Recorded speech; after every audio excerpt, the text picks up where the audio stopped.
Welcome back, everyone. Here in the West, many people who have observed Islam and the political left for more than about 2.5 seconds have been able to detect a paradox.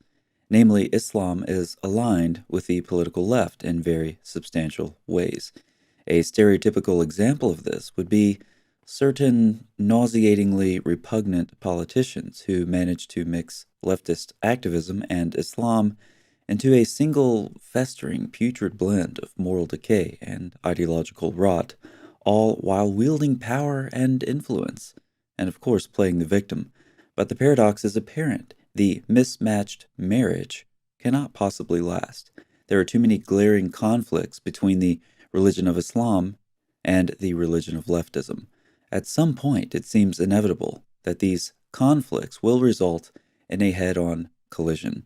Allow me to illustrate with this extraordinarily sophisticated graphic.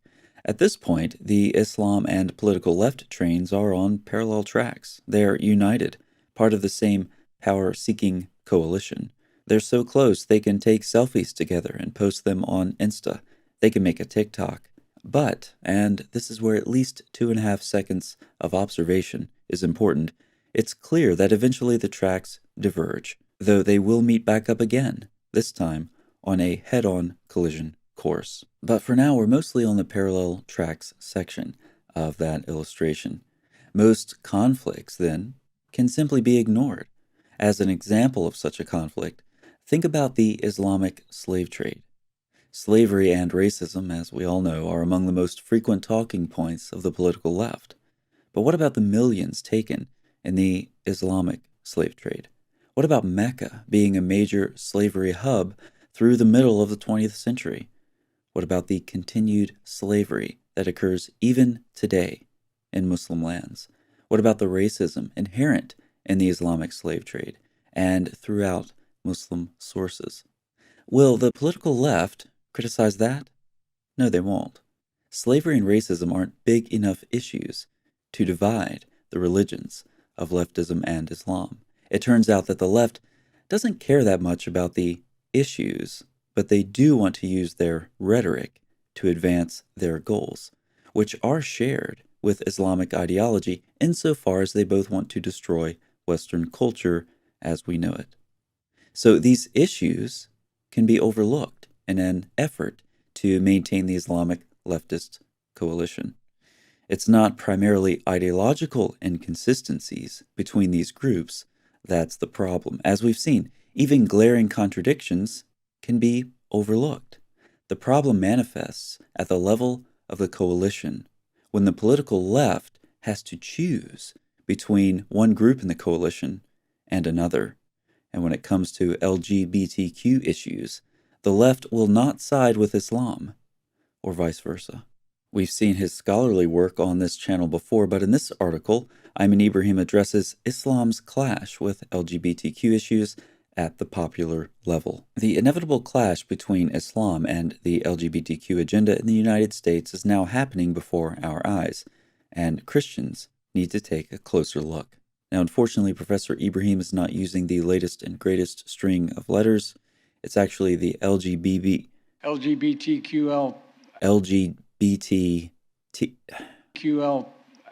Okay, so anyway, take your pick. You can have LGBTQ, you can have LGBTQI+, you can have LGBTQ2SIA+. I'm not sure what all of those letters mean, but given the way activists and leftist politicians, though I repeat myself, conduct themselves, I am certain that the I stands for imperialism. With that qualification, back to the article. Last month, a crowd of hundreds of Muslims gathered in Dearborn, Michigan to demonstrate against LGBTQ books circulated and taught in public schools. Muslims began their protest with performing the ritual Islamic prayer, reading a chapter of the Quran, then marched holding signs of protest, denouncing the books used with their children as too explicit. "Stop brainwashing our children," one sign declared. "Quit grooming students, you sexually perverted animals," another sign demanded. This doesn't sound like a very inclusive group. A protesting woman wearing an Islamic hijab held a pride flag marked with a clear X sign in red and a statement, "Keep your twisted mindset to yourself." When a transgender counter-protester interfered in the demonstration, many Muslims shouted, "Go cry." The demonstration attracted large numbers of Muslims and a few non-Muslims and moved from Dearborn to the neighboring city of Hamtramck.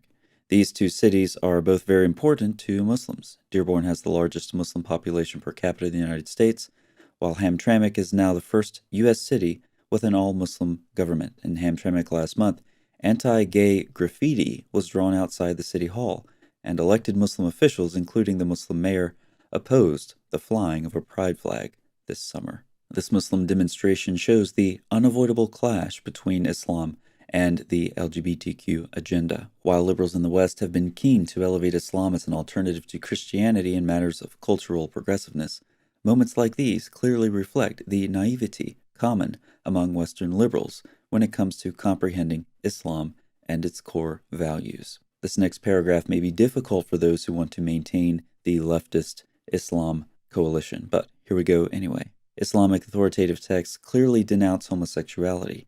In all of Islam's 5 classical schools of thought, homosexuality is unanimously forbidden and is, according to Islamic law, punishable by death. This is not surprising, as there are many Quranic verses that condemn homosexuality as the detestable sin of the people of Lot. And it's not just the Quran as the highest authoritative Islamic text that advances the same judgment, but also Muhammad's own statements. He reportedly instructed his followers, "Whoever you find doing the action of the people of Lot, kill the one who does it, and the one to whom it is done." But a severe conflict within the Muslim community is now growing in the West. Some progressive Muslims, in an attempt to present a version of Islam that appeals to Western liberalism, insist that Islam does not condemn the LGBTQ lifestyle. These progressives flourish mainly in the West, as they are not truly welcome in the heartland of Islam, nor in the Muslim-majority countries where Islamic sacred texts are taken seriously. They articulate an Islam that decidedly goes along the same wavelength as the dictates of the progressive agenda.